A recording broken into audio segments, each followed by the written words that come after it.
Thank you for joining Asia's best radio station. Download latest podcasts of Carry On Harry Show on iTunes. Now shake hands with celebrities on Singapore talk show Carry On Harry.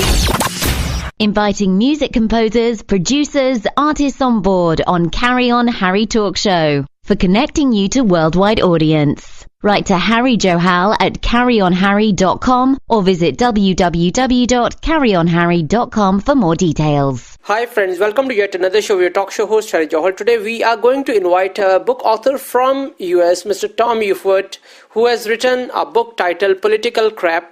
Well, basically, Mr. Tom has a desire of bringing up a change in the way Americans think about the society, politics, and he has got some very positive thought that he will be sharing today on our show. So let's get in connection with him in Texas and get to know more about his quest for searching a new America.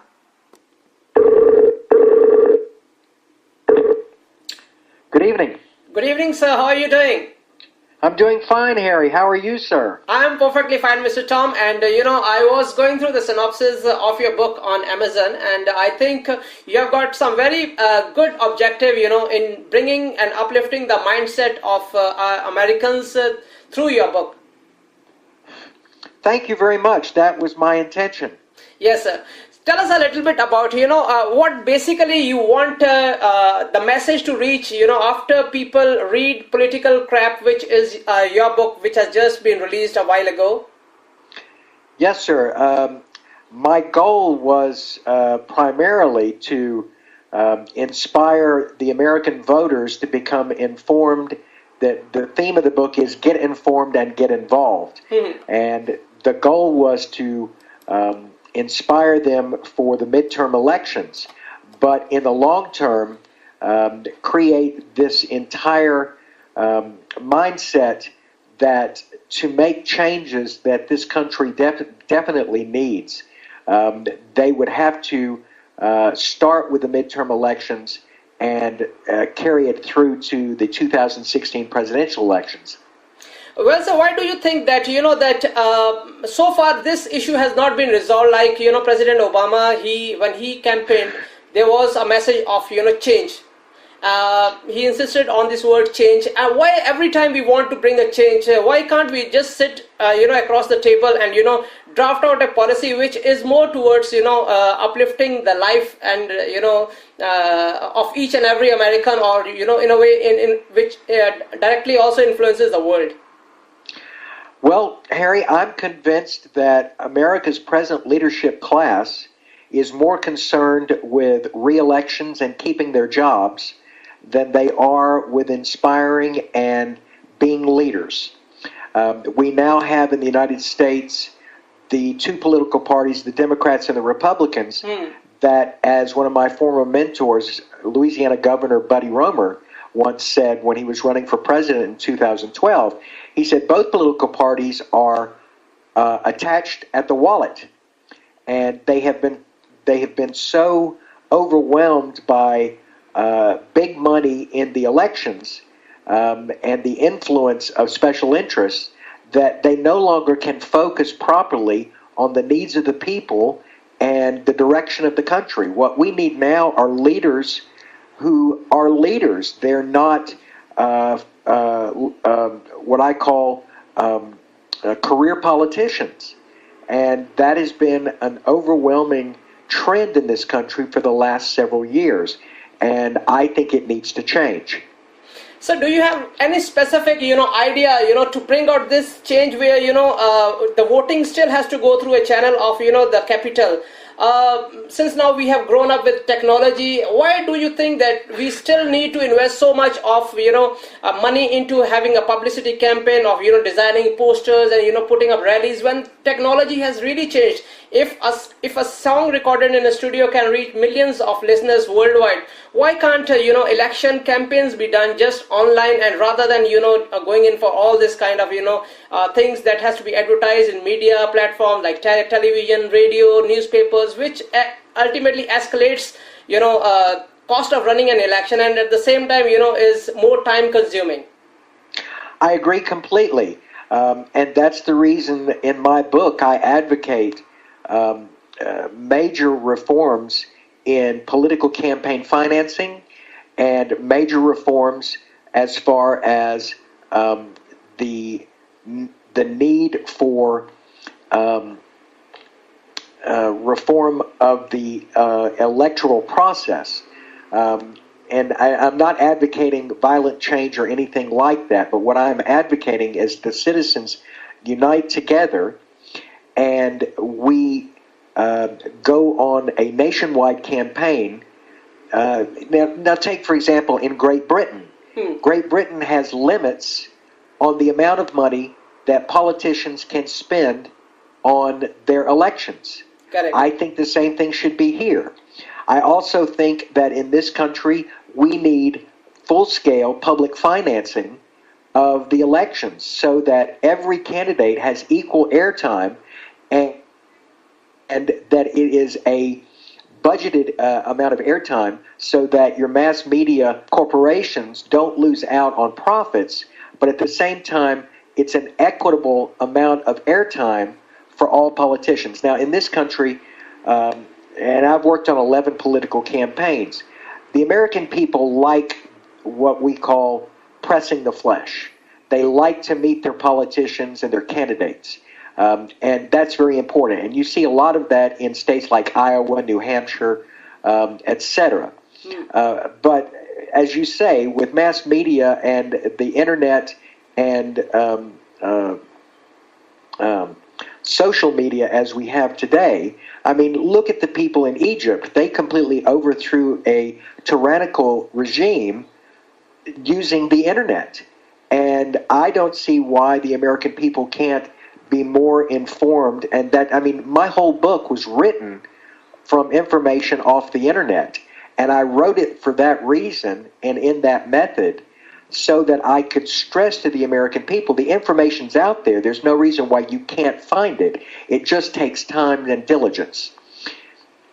Correct. I do agree with you that information is important, but don't you think that somewhere, it's like overload of information which is hampering the right information to reach to the people, because a lot of unnecessary things have been mentioned, over the internet and all, and the people who really mean, like for example, like you mentioned just now that you have been somewhere, having your role in last 11 elections in US. This kind of information coming from somebody who has got this kind, experience behind him, somewhere gets, cluttered up because of the misinformation or the overload of information. Do you think this really poses a major threat to the right information to reach to the people of America and worldwide? I do. I think that there is such an overload of information. I mean, I don't know how it is in elections in Singapore or your part of the world, Harry, but here the average citizen is so overloaded by campaign rhetoric and campaign advertising during the election that the day after the election, the average American wipes their brow and says, "Oh, thank God it's over." They don't have to worry about any more commercials on TV. They don't have to worry about the endless phone calls they get from campaigns, and they don't have to worry about driving down the street and seeing an endless number of campaign billboards or street signs that just, it's nonstop. The voter is so overwhelmed, they can't keep up with all of it. And I understand why voters get fatigued. And, I as I wrote in the book, we now have the endless campaign cycle.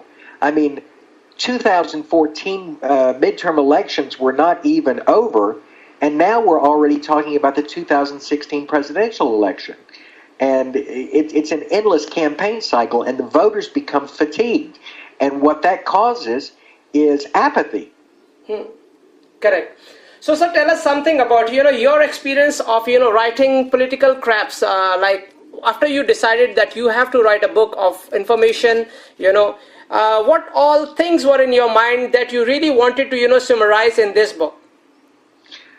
Well, I had worked on Capitol Hill as an intern, and I had worked for 2 U.S. congressmen as a congressional assistant. brief amounts of time. But I had, since the age of 17, worked on 11 political campaigns that ranged from local city council all the way up to the presidency. And my attitude was that my experience as what I quote a political insider was to give the American people and the American voters the information that, yes, a single person can make a difference. I'm a perfect example of that. Early on, I was considered a political hopeful for office and for higher things. Unfortunately, in 1992, I had three physical challenges that sort of altered my career aspirations. But nonetheless, the average individual can make a difference. I really get disgusted with people who say my vote doesn't count. The Declaration of Independence says we the people. It doesn't say I the person. And everybody's vote counts when they are brought together. I mean, if your vote didn't count, why would politicians pay attention to opinion polls? Correct.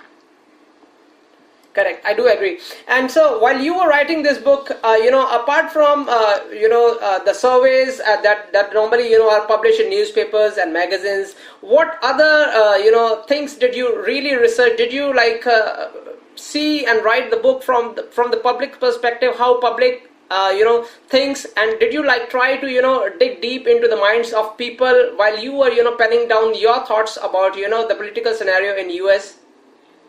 I did, and I tried to make it nonpartisan. I researched. I spent 6 months of research on the internet, going to various partisan and nonpartisan sites, several of the sites that I went to were citizens organizations that had public information on voting statistics, on various topics that I discuss in the book, like immigration reform, topics like campaign finance reform. And basically what I was trying to do is provide the citizen with a nonpartisan perspective, because having worked inside the Republican Party for as many years as I did, I saw very well how the campaigns can manipulate, or as we say here in the States, the spin doctors get a hold of information and they spin it the way they want to for their advantages. Both political parties do it.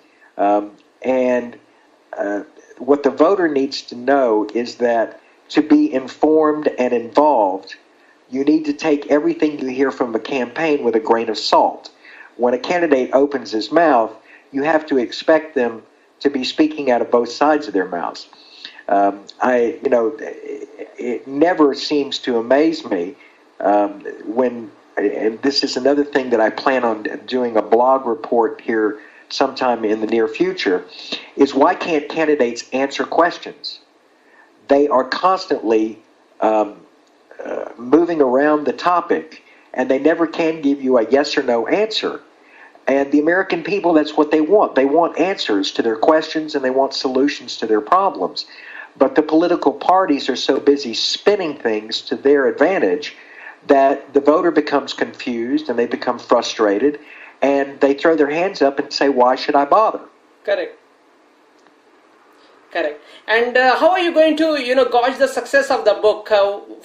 What are the parameters, which you have in your mind, which will ultimately make you think that the motive behind writing political craps has been achieved?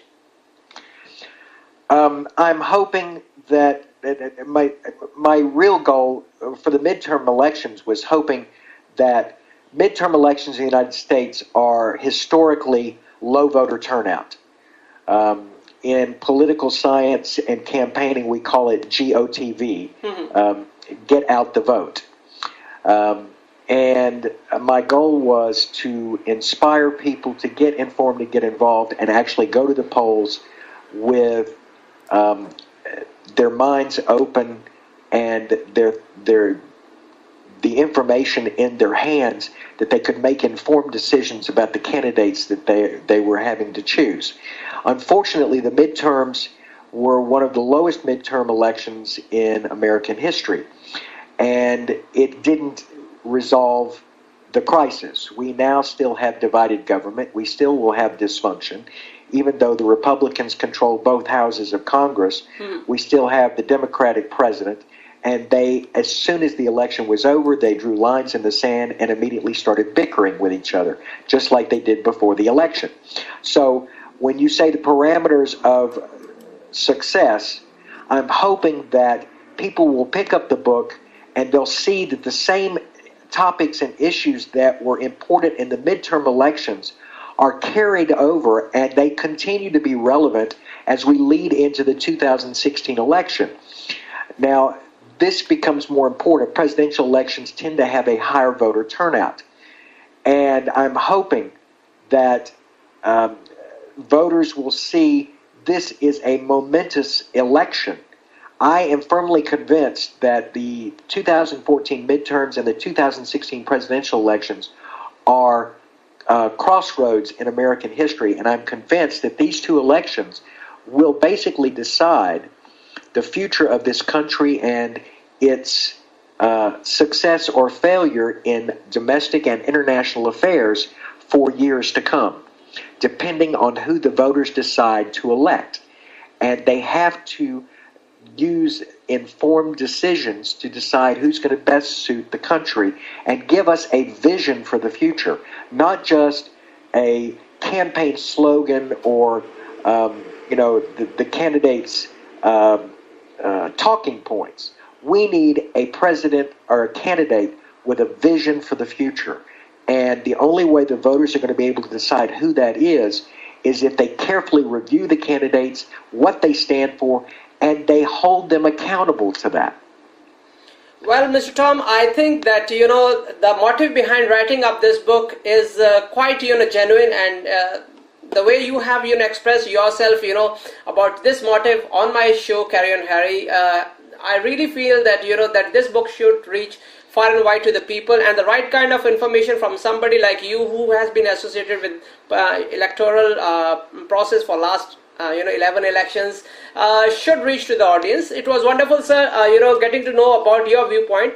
But my listeners would love to know, like, how can they get a copy of, Political Craps? What are the platform where this book is available? And let's say if they want to connect with you and, give up their feedback about, this book, what is the avenue where they can get in touch with you? Well, I have several avenues. My social media platform is extensive. I'm on Twitter at TOMU. I am on Facebook. You can enter my name, Thomas Ufert, or author Tom Ufert. I also have a page devoted to political issues on Facebook called Political Craps. They can reach me at my website, which is www.tomufert.com. Now, the book Political Craps is already available at Barnes & Noble bookstores. It is available on Amazon. It is available on Kobo. It is available in a audible formation on audible.com. And pretty much any book-selling site you should go to, you can enter the name Political Craps and it should pop up. And if all goes well, I hope to have, I'm in the process of negotiating with Barnes & Noble now for it to have shelf placement nationwide in their bookstores. Well, definitely we would love to see your book, spreading far and wide, and the objective with which the book Political Craps have been written, it does achieve, not just in terms of sales, but in terms of the real thing that matters to you as an author and as an expert, that you have got so positive, things in your mind for the electoral campaigns ahead. So on that note, sir, I wish you all the best in your efforts, and let's see that Political Craps reaches far and wide and bring up a change which is expected, by each and every American. Harry, thank you very much for this opportunity, and I hope so as well. I'm not so much interested in the sales for me personally as I am that it reaching Americans far and wide, and that it does have results in reform and change. So thank you for this opportunity, my friend. Thank you, sir. Thank you for being in tune with Best Talk Show. Carry on Harry with entertainment editor Harry Johal on balabalaradio.co.uk. Inviting music composers, producers, artists on board on Carry On Harry Talk Show for connecting you to worldwide audience. Write to Harry Johal at carryonharry.com or visit www.carryonharry.com for more details.